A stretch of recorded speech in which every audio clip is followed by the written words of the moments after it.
This video is brought to you by Captivating History. Fred Rogers was, and remains, a seminal figure in American culture.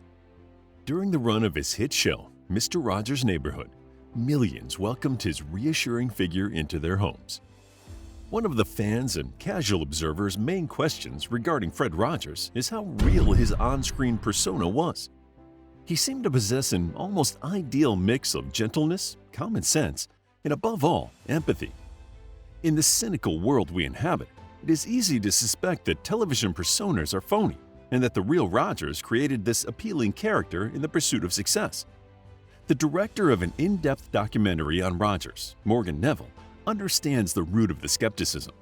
Neville explains, "He's just an incomparable figure, and when somebody is incomparable, it really makes you ask questions."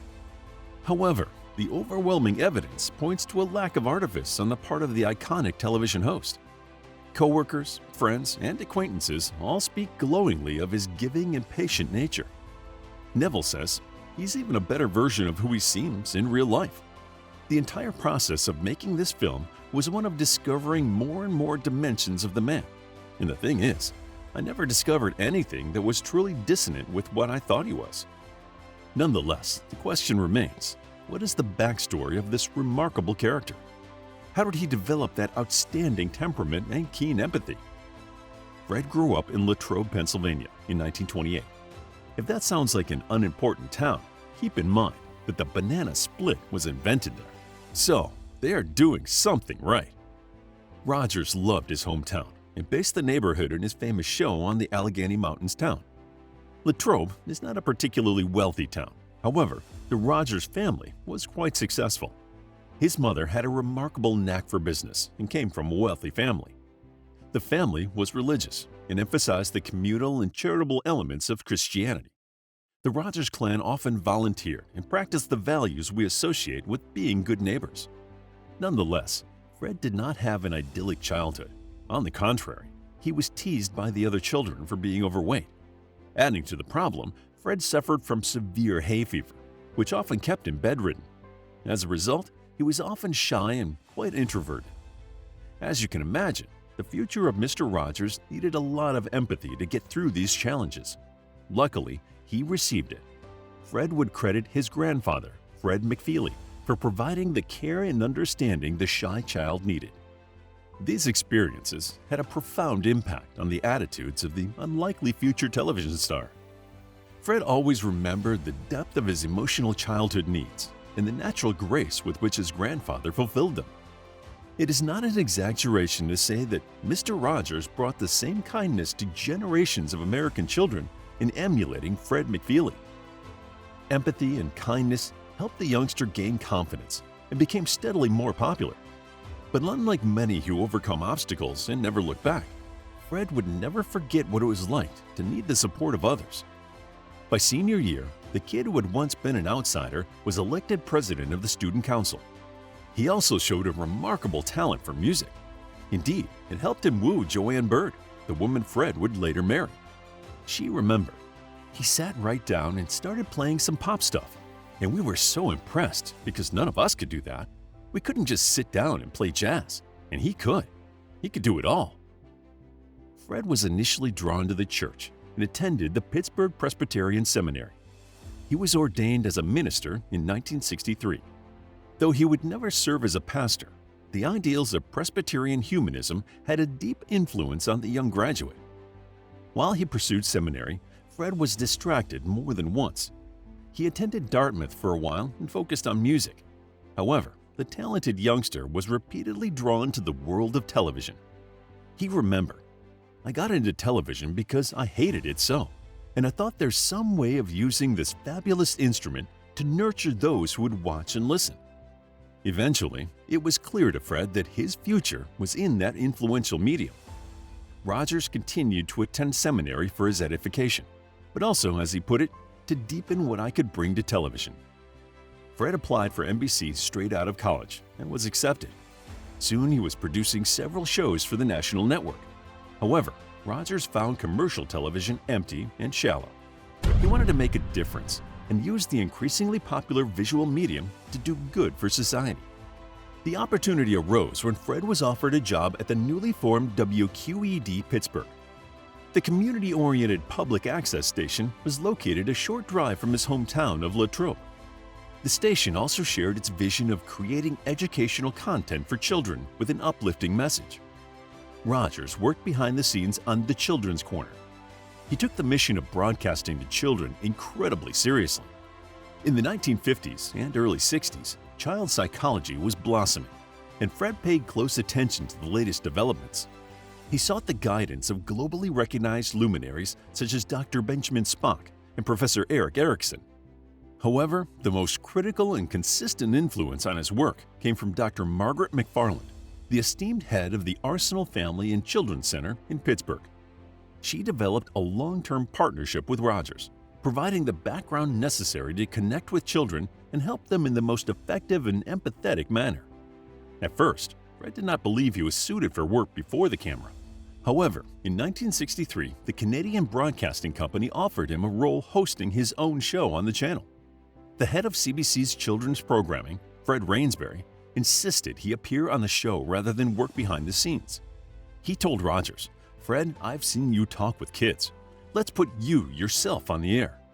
The show, Mr. Rogers, ran in Canada until 1967, having many of the hallmarks of the American show that would follow later. For example, the trolley, the sneakers, and the iconic castle were all introduced on the CBC broadcast. The show was successful, but when Fred and Joanne decided to start a family, they preferred to do so in the United States. Therefore, Rogers brought a similarly formatted show back to his home station of WQED Pittsburgh. Mr. Rogers' Neighborhood debuted in 1968.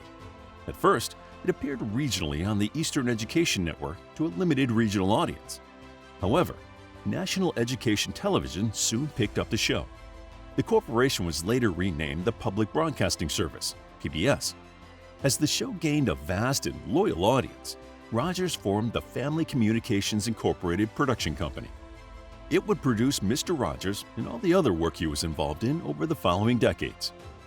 Fred became a powerful advocate for quality public television, especially for children.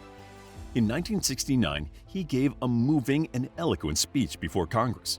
He explained, "I feel that if we in public television can only make it clear that feelings are mentionable and manageable, we will have done a great service for mental health.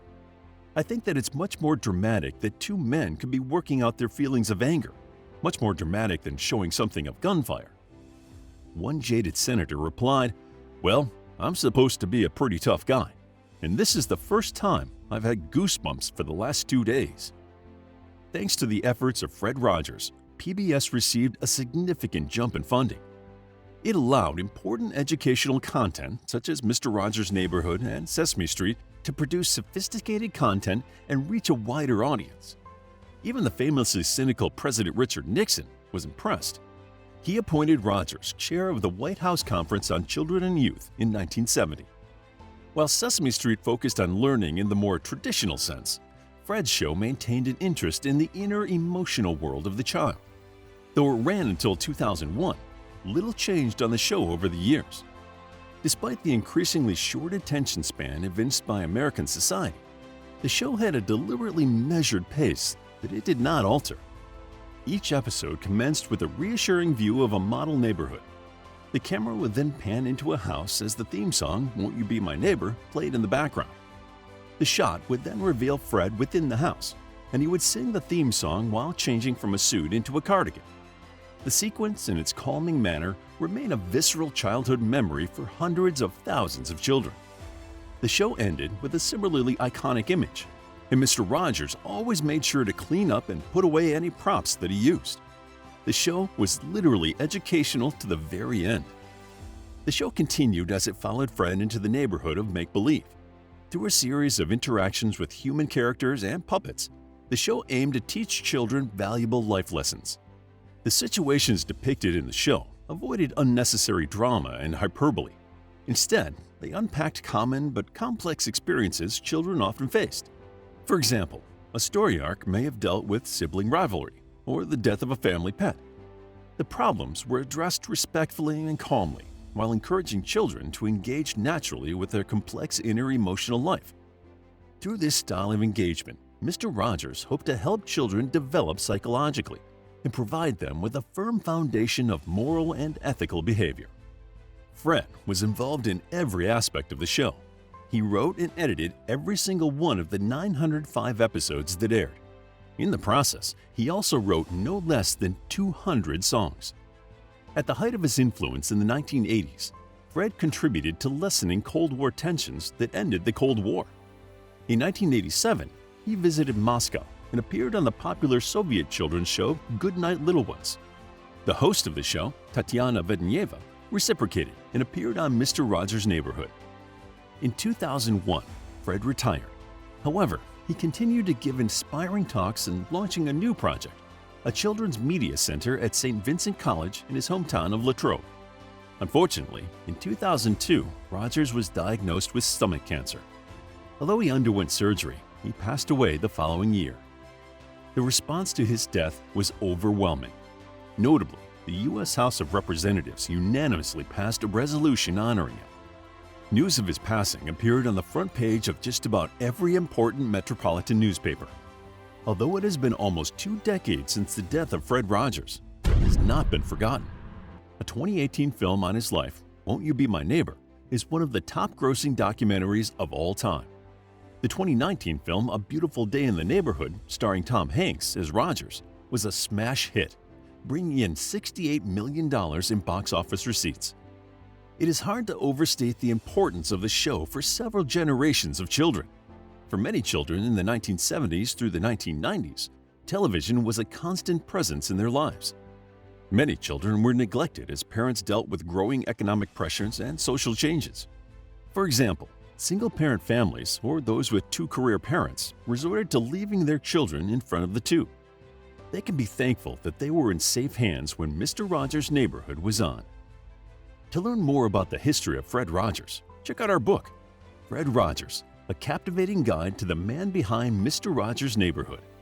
It's available as an ebook, paperback, and audiobook. Also, grab your free mythology bundle ebook while they're still available. All links are in the description. If you enjoyed the video, please hit the like button and subscribe for more videos like this.